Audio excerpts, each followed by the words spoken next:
रायगड़ा जिलार विशिष्ट साहित्यिक गवेषक तथा आदर्श शिक्षक द्विती चंद्र साहू को श्रेष्ठ शिक्षक भाव में राष्ट्रपति पुरस्कार मनोनीत ओडिशारू एही सम्मान रे सम्मानित होगापाई दुई जन शिक्षक मनोनीत होइछन्ति।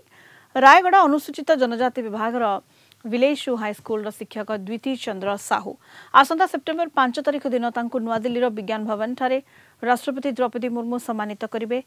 तांका सहित अधिक आलोचना करिसेंति हम रायगड़ा ब्यूरो हेड अमूल्य रत्न साहू। आज आम सहित अच्छा सुनामधन्य साहित्यक गवेषक स्तंभकार तथा जड़े प्रवीण शिक्षक द्विती चंद्र साहू रायगड़ा जिलार गर्व और गौरव।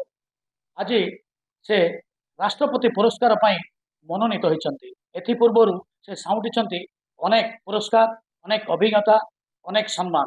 आसतु सीधा सड़क निकट शुणा कौन किपरि रही लंबा जर्नी कौन कहे कौन अनुभव कर। निश्चित भाव में यहाँ गोटे शिक्षक गोटे उपलब्धिर कथा।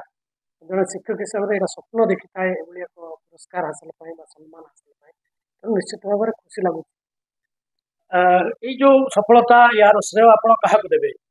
निश्चित भाव में यार श्रेय देवी मो परिवार वर्ग और शुभेच्छु विशेषकर दीर्घ 23 वर्ष धरी जो मान काम कर अनुसूचित जाति अनुसूचित जनजाति पाने सम्मान उत्सर्गित कर। अच्छा कहतु आदिवासी अंचल आप कम कर आदिवासी गवेषक हिसाब से परिचित ये आदिवासी समाज आदिवासी छात्र छात्र कौन सब अवदान रही?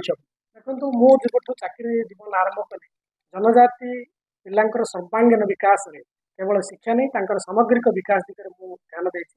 तेणुक शिक्षा रे नुआ नुआ प्रयोग करिछि एवं सेमानंकर दक्षता विकास लगी विभिन्न प्रकार कार्यक्रम करिछि जेमिति आमो अदालत, चाइल्ड रिपोर्टर, आमो बैंक एवं परिमल पाठशाला परिदर्शन करिछि।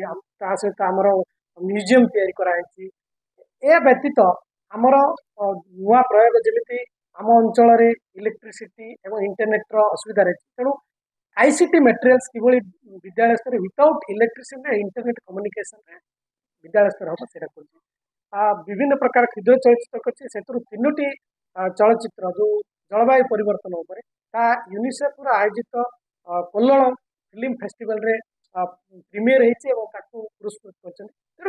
आगामी जीवन चलापथ कुसुमित हो एवं से सफलतार शीर्ष में पहुंचतु यह कलिंग टीवी तरफ शुभकामना।